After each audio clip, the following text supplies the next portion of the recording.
여러분 안녕하십니까? NWN 내외 방송 뉴스를 시작하겠습니다. 먼저 오늘의 주요 뉴스입니다.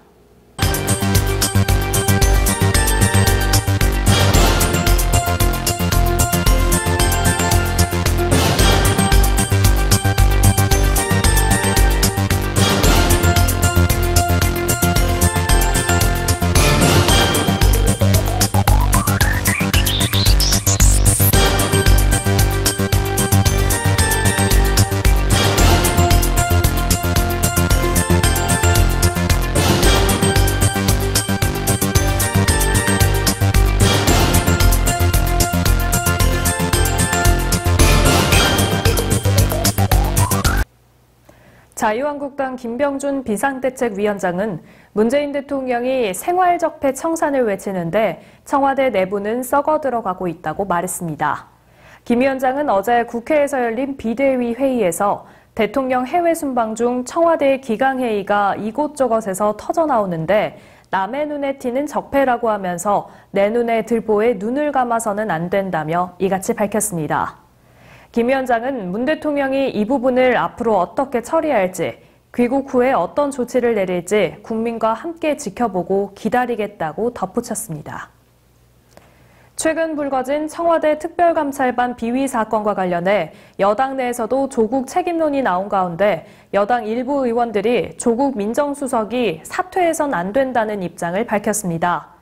표창원 더불어민주당 의원은 자신의 SNS에 올린 글에서 이명박 박근혜 정권 내내 검사 출신 민정수석이 비리를 감췄던 과거를 잊은 겁니까? 라고 비판하며 최근 문제를 계기로 더 단호한 검증과 단속으로 기강을 강화할 것으로 믿는다. 조국 민정수석은 흔들지 말라고 주장했습니다. 박광훈 최고위원도 SNS에 글을 올려 조국 수석은 문정부 첫 민정수석을 맡으며 여기저기서 두들겨 맞겠지만 맞으며 가겠다고 말한 바 있다면서 인내하며 묵묵하게 뚝심 있게 국민의 명령만을 기억하고 잘 따르기를 바란다고 밝혔습니다. 한미양국이 김정은 국무위원장의 조기 서울 답방에 공감대를 형성한 가운데 김 위원장은 원산 구두 공장을 현지 시찰하며 민생 행보를 이어갔습니다. 조선중앙통신은 어제 김정은 동지께서 원산 구두 공장을 현지 지도했다고 밝혔고 노동신문 역시 6개 면 중 2면을 할애해 사진 20여 장과 함께 관련 소식을 전했습니다. 김 위원장이 원산 구두 공장을 찾은 것은 이번이 5번째로 2016년 12월 이후 2년 만입니다. 김 위원장의 이번 방문은 경제성장과 주민생활 향상에 집중하겠다는 의지를 보여주면서 17일 사망 7주기를 맞는 선친 김정일 위원장이 시찰했던 장소를 찾아 추모 분위기를 고조시키려는 의도로 해석됩니다. 안철상 법원행정처장은 오늘 오전 10시부터 대법원에서 전국 법원의 법관 100여 명과 함께 사법행정제도 개선에 대한 구체적인 법률 개정 방향에 대한 토론회를 진행합니다. 안 처장은 사법발전위원회와 후속 추진단에서 논의된 주요 쟁점을 토대로 사법행정제도 개선을 위한 구체적인 방향에 대해 전국 법관들과 자유롭게 논의할 예정입니다. 사법발전위원회 후속 추진단은 지난달 법원행정처를 폐지하고 사법행정을 총괄하는 사법행정회의를 신설해 대법원장 권한을 대폭 이양하는 법원조직법 개정안을 마련했습니다. 오는 10일부터 서울과 경기 과천, 광명 등 투기 과열지구에서 3억 원 이상 주택을 구입한 뒤 자금 조달 계획서를 써낼 때 증여나 상속 금액을 상세히 기재해야 합니다. 국토교통부에 따르면 부동산 실거래 신고와 함께 제출하는 자금 조달 계획서에서 자금은 자기 자금과 차입금 등으로 나뉘는데 이 자기 자금 내역에 증여 상속 항목이 추가됩니다. 차입금 등 항목에는 기존 금융기관 대출액의 주택담보대출 포함 여부와 기존 주택 보유 여부 등도 상세히 밝히도록 했습니다. 원유 감산 여부를 논의할 석유 수출기구 오펙의 회의를 앞두고 주요 산유국들이 감산 의지를 잇따라 밝히고 있습니다. 오펙 의장국인 아랍에미레이트 수하일 알마즈루레이 에너지 장관은 현지 시간 2일 주요 산유국들이 이번 회의에서 내년 생산량 감축 합의에 도달할 것으로 낙관한다고 밝혔습니다. 오만의 무함마드 빈 하마드 알룸히 석유 장관도 오펙 회원국 간의 석유 생산량을 줄여야 한다는 공감대가 있다고 말했습니다. 최근 국제유가는 브렌트유 가격이 배럴당 50달러 선까지 떨어지는 등 하락세를 보이고 있습니다. 미국 망명을 희망하는 중미 이민자 행렬인 캐러밴이 머물러 온 멕시코 국경 도시에서 좀 더 멀리 떨어진 곳에 새로운 거처가 마련될 것이라고 AP통신이 보도했습니다.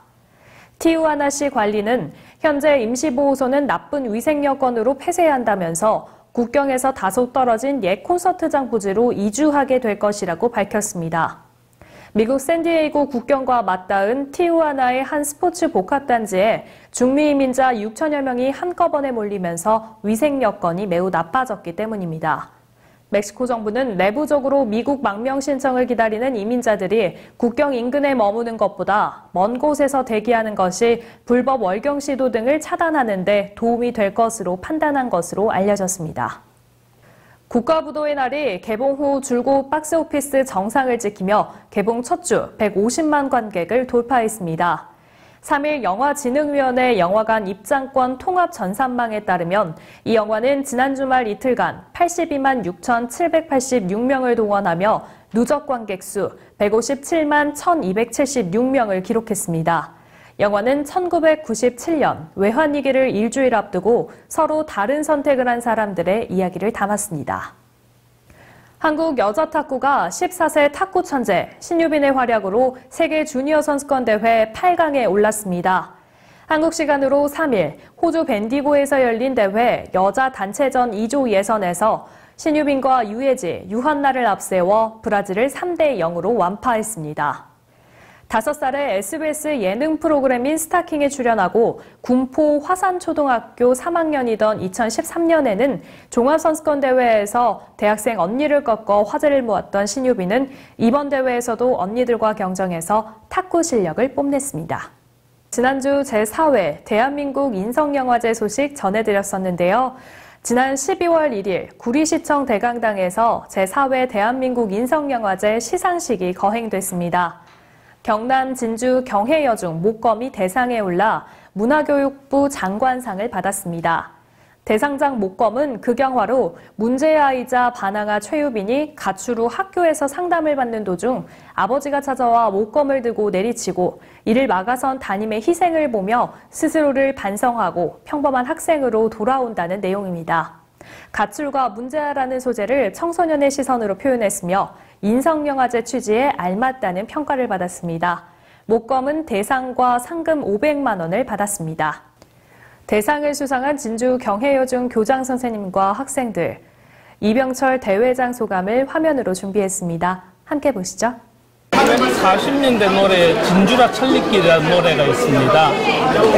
아마 서울서 가장 먼 곳으로 갔던 것 같습니다. 2018년 SNS나 모든 사회적 인프라가 갖춰져 있다고 하지만 아직 진주는 이런 영화를 하기에 적합한 인프라도 없는 것 같습니다. 아마 부족한 것에 대한 격려로 이런 큰 상을 주신 것 같습니다. 고맙습니다. 저희가 여기 온 사람들 중에서 제일 오래 달리면서 왔는데 그만큼 힘들었던 것만큼 좋은 결과가 있어서 엄청 행복했습니다. 저희는 이제 3학년이라서 이제 졸업을 해야 되는데 이제 다른 2학년, 1학년 친구들한테도 이런 기회를 줄 수 있도록 열심히 노력해 보겠습니다. 네. 진주 경혜여중 화이팅! 예, 오늘 제4회 대한민국 인성영화제를 이렇게 송황리에 치를 수 있도록 도와주신 관계자 여러분과 또한 전국에서 수상하신 모든 분들 진심으로 축하를 드립니다. 사회대회 때 51작품을 시상을 했는데 정말 좋은 작품도 많이 나왔습니다. 이제 지금은 제5회 대회를 좀 더 알차게 만들기 위해서 준비위원회 구성과 함께 정말로 이제 인성이 바로서는 교육을 위한 우리 행사로 진행하도록 하겠습니다. 모든 분께 진심으로 감사드립니다. 고맙습니다. 네, 전국에 겨울비가 내리고 있죠. 덕분에 말썽이던 미세먼지는 완전히 해소됐지만 비가 그치고 주 후반부터는 영하권 추위가 시작될 것으로 보입니다. 기상청은 남해와 동해 일부 지역에 바람이 강하게 불고 천둥과 번개가 예상된다며 조업 선반에 주의를 당부했습니다. 뉴스 마치겠습니다. 시청해주신 여러분 고맙습니다.